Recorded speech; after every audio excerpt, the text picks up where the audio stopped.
বাংলাদেশী খজুৱা কাৰ্যৰ বিৰুদ্ধে এবাৰ গৰজি উঠিছে আমছু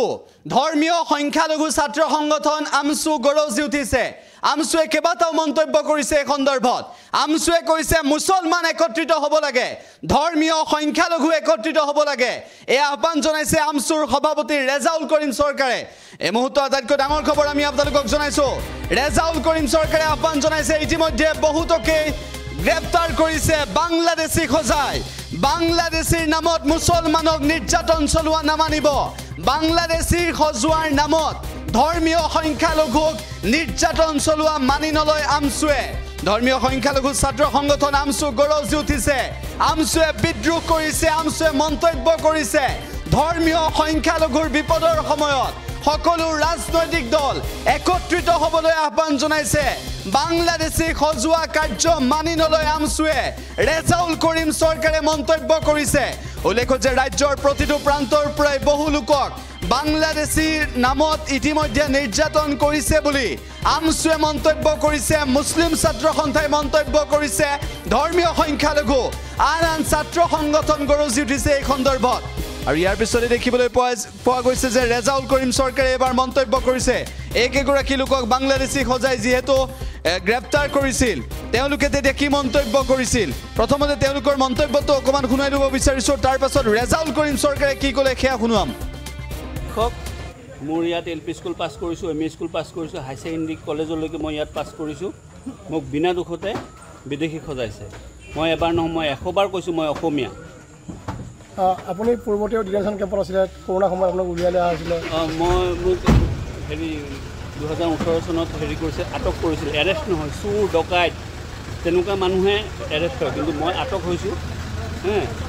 মই 2018 তাত আটক হৈছোঁ আৰু 2021 চনৰ আগষ্টত মই তাৰ পৰা মুকলি হৈ আহিছোঁ মই ইয়াতে জন্ম লৈছোঁ মোৰ বাবা মাৰ জন্ম ইয়াত মই এজন এল পি কি মন্তব্য কৰিছে সেই আমি শুনুৱাইছোঁ আৰু তাৎপৰ্যপূৰ্ণ বিষয়টো হৈছে যে ধৰ্মীয় সংখ্যালঘুৰ বিপদৰ সময়ত সকলো একত্ৰিত হ'ব লাগে এই আহ্বান জনাইছে আমছুৰ সভাপতি ৰেজাউল কৰিম চৰকাৰে সেই লোকজনৰ ভাষ্য শুনুৱালো ৰেজাউল কৰিম চৰকাৰে কি মন্তব্য কৰিছে আমছুৰ সভাপতিগৰাকীয়ে কি মন্তব্য কৰিছে সেয়া শুনাব বিচাৰিছোঁ এই মুহূৰ্তত ভাৰতীয় নাগৰিকৰ ওপৰত অন্যায় আৰু অত্যাচাৰ কৰি আছে এইটো কোনো পধ্যে সহ্য কৰিব নোৱাৰি আমি স্পষ্ট কৈছোঁ প্ৰকৃত বাংলাদেশী যদি অসমত আছে তাক চালিজাৰি চাই বাংলাদেশৰ লগত প্ৰত্যাৱৰ্তন চুক্তি কৰি তেওঁলোকক বাংলাদেশ প্ৰেৰণ কৰক তাত আমছুৰ সদায় সহযোগিতা থাকিব কিন্তু বাংলাদেশী বিতৰণৰ নামত যি ধৰণে অন্যায় আৰু অত্যাচাৰ কৰি আছে যি ধৰণে মানুহৰ ওপৰত চৰকাৰে আক্ৰোশমূলক দমন নীতি আৰম্ভ কৰিছে এইটো আমি কোনো পদ্ধতিতে মানি ল'ব নোৱাৰো কাৰণ আজি চাওক বাংলাদেশী খেদাৰ নামত আজি এনআৰচিত নাম আছে আজি তেওঁলোকৰ সকলো ধৰণৰ পুৰণা নথিপত্ৰ আছে আধাৰ কাৰ্ড আছে ভোটাৰ কাৰ্ড আছে থকাৰ পিছতো তেওঁলোকে আজি মানুহক সন্দেহজনকভাৱে আজি বিভিন্ন থানাত আটক কৰি ৰাখিছে আৰু আমি বিভিন্ন কেছ দেখিছোঁ যিবিলাক মানুহৰ কেছ চলি আছে যিবিলাক মানুহ ইতিমধ্যে ট্ৰাইব্যুনেলৰ ট্ৰায়েল চলি আছে সেইবিলাক মানুহক তেওঁলোকে উঠাইছে যিবিলাক মানুহ হাইকোৰ্ট সুপ্ৰিম কোৰ্টে বেল দিছে ইতিমধ্যে ভাৰতীয় বুলি ডিক্লেয়াৰ কৰিছে সেইসকল মানুহক উঠাই আছে তাৰমানে এইটো সম্পূৰ্ণভাৱে পৰিকল্পিতভাৱে অসমৰ মুখ্যমন্ত্ৰী ডাঙৰীয়া অসমৰ গৃহ বিভাগ বৰ্ডাৰ পুলিচে মিলি অসমৰ ভাৰতবৰ্ষ বিশেষকৈ অসমৰ মুছলমানসকলক ধৰ্মীয় সংখ্যালঘুসকলৰ ওপৰত এইটো অত্যাচাৰ কৰা হৈছে গতিকে এই অত্যাচাৰ স্পষ্টভাৱে আমি কৈছোঁ বন্ধ কৰাৰ কাৰণে আমি দাবী উত্থাপন কৰিছোঁ বাংলাদেশী আছে বাংলাদেশী চালিজাৰি চাই প্ৰত্যাৱৰ্তন কৰক তাত কোনো আপত্তি নাই আমাৰ তাত সহযোগিতা লাগিব কিন্তু প্ৰকৃত ভাৰতীয় নাগৰিকৰ ওপৰত আজি গুৱাহাটীত আজি দেখিছোঁ যে ৰাতি কথা নাই বতৰা নাই কোনো কেছ নাই কোনো নোটিছ নাই তাৰপিছত তেওঁলোকক উঠাই আনিছে খোৱা পানী এটোপাল তেওঁলোকক দিবৰ কাৰণে পৰিয়ালে মানে বিচাৰিছে সেই খোৱা পানী টোপাল তেওঁলোকক দিয়া হোৱা নাই আজি মুখ্যমন্ত্ৰীক মই চেলেঞ্জ কৰিছোঁ যিসকল মানুহক তেওঁলোকে কৰায়ত্ব কৰিছে যিসকল মানুহক তেওঁলোকে মানে সন্দেহ কৰিছে 90% ভাৰতীয় নাগৰিক আজি ডিটেনশ্যন কেম্পত থকা মই আগতে কৈছোঁ যে মুখ্যমন্ত্ৰীক মই প্ৰত্যাহ্বান জনাইছোঁ বৰ্ডাৰ পুলিচক প্ৰত্যাহ্বান জনাইছোঁ শ্বেতপত্ৰ প্ৰকাশ কৰক তেওঁলোকক ভালকৈ আইনী সাহায্য দিয়ক তাৰে 90%তকৈ বেছি মানুহ ভাৰতীয় নাগৰিক হিচাপে প্ৰমাণিত কৰিব পাৰিব আজি সেইকাৰণে আজি অসম চৰকাৰে কেৱল মাত্ৰ ধৰ্মীয় সংখ্যালঘু হোৱাৰ কাৰণে অসমত এটা অস্থিৰ পৰিৱেশ এটা ভয়ংকৰ পৰিৱেশ সৃষ্টি কৰিবৰ কাৰণে ভোট বেংকৰ ৰাজনীতি কৰিবৰ কাৰণে এনেকুৱা ধৰণে তেওঁলোকে মানে নিৰ্মমভাৱে সাধাৰণ জনতাক আক্ৰমণ কৰা সাধাৰণ জনতাক বাংলাদেশীৰ নামত অপবাদ দিয়া আৰম্ভ কৰিছে আজি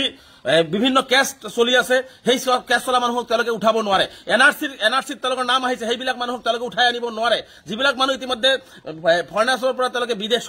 স্বদেশী ডিক্লেয়াৰ হৈছে কোৰ্টে ডিক্লেয়াৰ কৰিছে তেওঁলোকক কোনো পদ্ধতিতে পুলিচে উঠাব নোৱাৰে কিহৰ ভিত্তিত কি তথ্যৰ ভিত্তিত অসম আৰক্ষীয়ে বৰ্ডাৰ পুলিচে উঠালে আজি বহু মানুহক নোটিছ দিয়া হোৱা নাই নোটিছ নিদিয়াকে তেওঁলোকক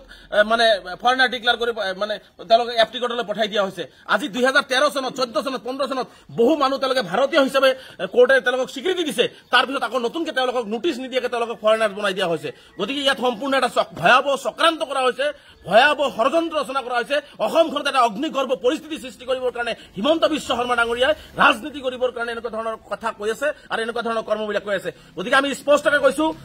বিদেশী মানুহক ভালকে চিনাক্ত কৰি বাংলাদেশ হওক নেপাল হওক তেওঁলোকৰ লগত প্ৰত্যাৱৰ্তন চুক্তি কৰি প্ৰেৰণ কৰক কিন্তু এই যে যিটো নিৰ্মম অত্যাচাৰ যি ধৰণে এটা ভয়ংকৰ পৰিৱেশ ৰচনা কৰিছে এইটো অসম চৰকাৰ বৰ্ডাৰ পুলিচে বন্ধ কৰিব লাগে স্পষ্টভাৱে বন্ধ কৰিব লাগে আজি ৰাতি 9 বজাত আমি কেন্দ্ৰীয় সমিতিয়ে জৰুৰীভাৱে এখন সভা আহ্বান কৰিছো সভাৰ পিছত আমি পৰৱৰ্তী পদক্ষেপ গ্ৰহণ কৰিম মুখ্যমন্ত্ৰীয়ে যদি প্ৰকৃত ভাৰতীয়সকলক বিদেশীৰ নামত যদি অত্যাচাৰ চলাই থাকে তেতিয়াহ'লে কিন্তু অসমত এটা ভয়াৱহ পৰিস্থিতি হ'ব আমি স্পষ্টকৈ কৈছো কোনো প্ৰকৃত ভাৰতীয় নাগৰিকক অন্যায় আৰু অত্যাচাৰ কৰিব নোৱাৰিব আমি স্পষ্টকৈ কৈছো যে কোনো ভাৰতীয় নাগৰিকক তেওঁলোকে অন্যায় আৰু অত্যাচাৰ কৰিব নোৱাৰিব আৰু এই মই পুনৰবাৰ বৰ্ডাৰ পুলিচ ডিজিপি মহোদয় আৰু অসমৰ মুখ্যমন্ত্ৰীক মুকলি প্ৰত্যাহ্বান জনাইছো তেওঁলোকে যিবিলাক মানুহক অন্যায় আৰু অত্যাচাৰ কৰি আছে তাৰে 90% অধিক মানুহ ভাৰতীয় হয় আৰু এইটো কথা স্পষ্ট আজি এজন মানুহক তেওঁলোকে গ্ৰেপ্তাৰ কৰিছে হাজাৰ হাজাৰ তেওঁলোকৰ পৰিয়াল আছে তেওঁলোকৰ অংশী বংশী আছে 14 পুৰুষ তেওঁলোকে ভাৰতীয় নাগৰিক কেনেকৈ হ'ল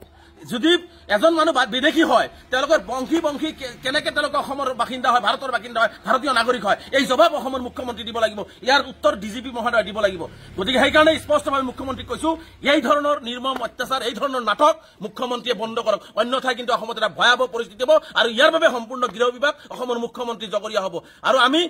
আজি 9 বজাত আমি কেন্দ্ৰীয় সমিতিৰ বিশেষ জৰুৰী সভাৰ পিছত আমি পৰৱৰ্তী পদক্ষেপ গ্ৰহণ কৰিম কোনো পদ্ধতিতে ভাৰতীয় নাগৰিক